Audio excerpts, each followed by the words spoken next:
या तो गाय के मुख में 16 श्राद्ध में जब रोटी देते हैं तो रोटी को बीच में से तोड़कर, रोटी का जो भाग होता है उसको, मतलब ऊपर से फुलका का परत नहीं निकालना है, रोटी जो सीधी सीधी है ना, जैसे ये रोटी है तो इसको बीच में से तोड़ लिया, 2 भाग विभाजित कर लिया, नीचे वाले भाग में भी थोड़ा सा गुड़ शक्कर रख लिया, ऊपर वाले भाग में भी गुड़ शक्कर रख लिया, एक के ऊपर एक रोटी को रख लिया, वो गाय को दी। तो अपन श्राद्ध पक्ष में 2 पूड़ी का प्रमाण है कि गाय को 2 रोटी दी जाती है, कुत्ता को 2 रोटी दी जाती है। 2 पूड़ी रख के देते हो, नहीं देते? आप लोग तो देते होगे, 2 पूड़ी के ऊपर पूड़ी रखकर, थोड़ा सा मीठा रखकर, नमकीन रखकर, कुत्ते को भी देते, 2 पूड़ी तोड़कर कागा को भी देते। 2 पूड़ी का प्रमाण कहाँ से आया? 2 भाग रोटी के टुकड़े का प्रमाण कहां से आया? श्राद्ध पक्ष में ही ऐसा क्यों किया जाता है? बाकी के समय पर तो कोई ऐसा 2 पूड़ी का प्रमाण ही नहीं, पर श्राद्ध पक्ष में ये क्यों कहा जाता है कि पूड़ी के ऊपर पूड़ी रख दे, उसमें मीठा रख दे, खीर शक्कर रख दे, गाय को दिया, कुत्ते को दिया, कागा को दिया, ऐसे क्यों कहा जाता है? उसका कारण क्या होता है? उसका केवल एक कारण है, जो नारी ने भोजन का निर्माण करा है, जो घर की बहू भोजन बनाई है, जो घर की बेटी ने भोजन बनाया है, घर की माता ने भोजन बनाया है। महाराज, पिता पुरुष एक कुल को तारता है, बेटी 2 कुल को तारती है। जब श्राद्ध पक्ष में 2 भाग रोटी के कर कर गाय को देती है तो 1 भाग तो उसके ससुराल वालों को मिलता है,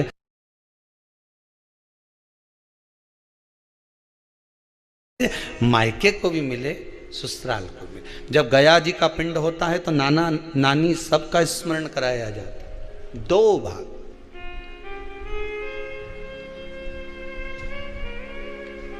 पुण्यता प्राप्त। अब लोगों को मालूम तो है नहीं कि 2 पूड़ी क्यों रखते हैं, उसका कारण वर्णित है शास्त्रों, दोनों पक्ष तारने के लिए, दोनों पक्ष का स्मरण कराने के लिए। महाराज, बिंदु प्रेत योनि में पड़ा, चंचुला देवी उनके मोक्ष का प्रयोजन कर रही है, प्रयास कर रही। क्या करा जाए कि इनको मोक्ष मिल जाए? कहा शिव महापुराण की कथा।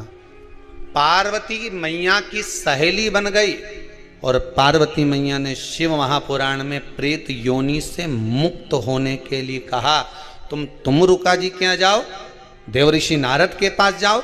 नारद जी ने तुमरुका जी के पास भेज दिया। क्यों? नारद जी जानते हैं मैं कथा नहीं कर सकता, मैं कथा सुन सकता हूं पर कह नहीं सकता, कहने के लिए मुझे बैठना पड़ेगा, सुनने के लिए हो सकता है कि मैं चले जाऊं, वापिस आकर बैठ जाऊं।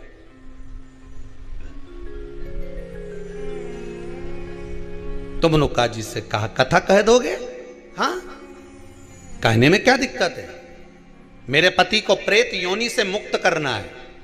तुमरुका जी बोलते हैं केवल तुम्हारा पति प्रेत योनि से मुक्त नहीं होगा।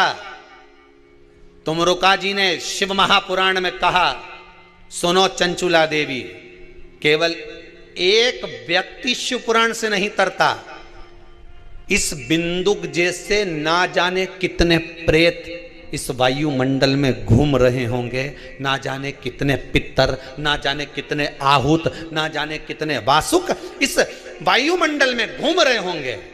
तुम्हारा पति तुमको दिखा नहीं, तुम्हारा बिंदुक तुम्हें कभी नजर आया नहीं, फिर कारण क्या था? बस मन में शांति नहीं है।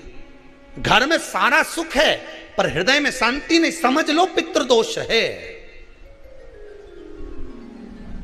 क्या करा जाए फिर? क्या करोगे?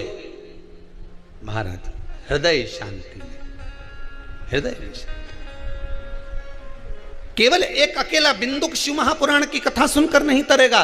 तुमरुका जी कहते हैं जिस समय पर मैं शिव महापुराण की कथा कहूंगा, सुनो चंचुला देवी, इस संसार के इस भूमंडल पर मृत्यु लोक में जितने भी जीव इस संसार सागर में भटक रहे होंगे, शिव महापुराण की कथा सुनकर वो भी तर जाएंगे। ये अकेली बिंदुक को तारने वाली नहीं है, इस मृत्यु लोक में जो विराजमान। आज भी नियम है महाराज, श्राद्ध का भोजन टेबल पर नहीं कराया जाता, श्राद्ध का भोजन ब्राह्मण को कुर्सी पर बिठाकर नहीं कराया जाता, श्राद्ध का भोजन किसी